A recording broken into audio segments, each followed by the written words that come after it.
யோவானுக்கு அருளப்பெற்ற திருவெளிப்பாடு 8ஆம் அதிகாரம். 2ஆம் வானதூதர் எக்காளம் முழங்கினார். உடனே தீப்பற்றி எரிந்த பெரிய மலை போன்ற ஒன்று கடலுக்குள் எறியப்பட்டது. இதனால் கடலின் மூன்றில் ஒரு பகுதி இரத்தமாக மாறியது. கடல்வாழ் உயிரினங்களுள் மூன்றில் ஒரு பகுதி மடிந்தது. கப்பல்களுள் மூன்றில் ஒரு பகுதி அழிந்தது. 3ஆம் வானதூதர் எக்காளம் முழங்கினார். உடனே தீவெட்டி போன்று எரிந்து கொண்டிருந்த பெரிய விண்மீன் ஒன்று வானில் இருந்து பாய்ந்து வந்து ஆறுகளுள் மூன்றில் ஒரு பகுதியிலும் நீரூற்றுகளிலும் விழுந்தது. அந்த விண்மீனுக்கு எட்டி என்பது பெயர். ஆகவே தண்ணீரில் மூன்றில் ஒரு பகுதி எட்டி போல கசப்பானது. இவ்வாறு அந்த கசப்பான நீரை குடித்த மனிதர் பலர் இறந்தனர்.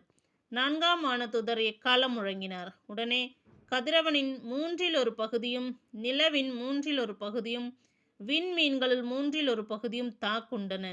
இதனால் அவற்றுள் மூன்றில் ஒரு பகுதி இருளடைந்தது. பகலின் மூன்றில் ஒரு பகுதி ஒளி குன்றியது. இரவுக்கும் அவ்வாறே ஆயிற்று. இதன்பின் நான் ஒரு காட்சி கண்டேன். நடுவானில் வானதூதர் பறந்து கொண்டிருந்த கழுகு ஒன்று உரத்த குரலில், மற்ற 3 வானதூதர்களும் எக்காளங்களை இதோ முழங்கவிருக்கிறார்கள்.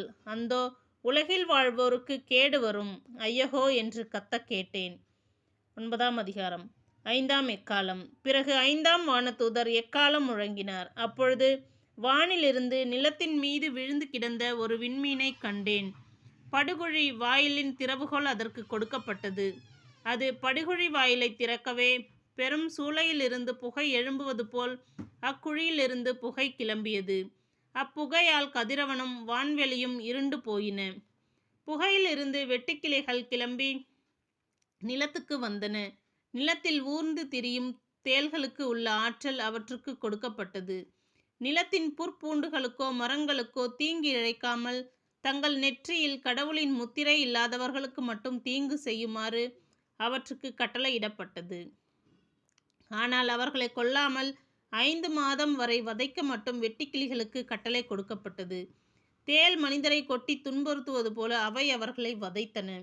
அக்காலத்தில் மனிதர் சாவை தேடுவார்கள், ஆனால் சாக மாட்டார்கள். சாக விரும்புவார்கள், ஆனால் சாவு அவர்களை அணுகாது. போருக்கு ஆயத்தமாயிருக்கும் குதிரைகள் போல அந்த வெட்டுக்கிளிகள் காணப்பட்டன. அவற்றின் தலைகளில் பொன்முடிகள் போன்றவை தென்பட்டன. அவற்றின் முகங்கள் மனித முகங்கள் போல இருந்தன. அவற்றின் முடி பெண்களின் கூந்தலையும் பற்கள் சிங்கங்களின் பற்களையும் ஒத்திருந்தன.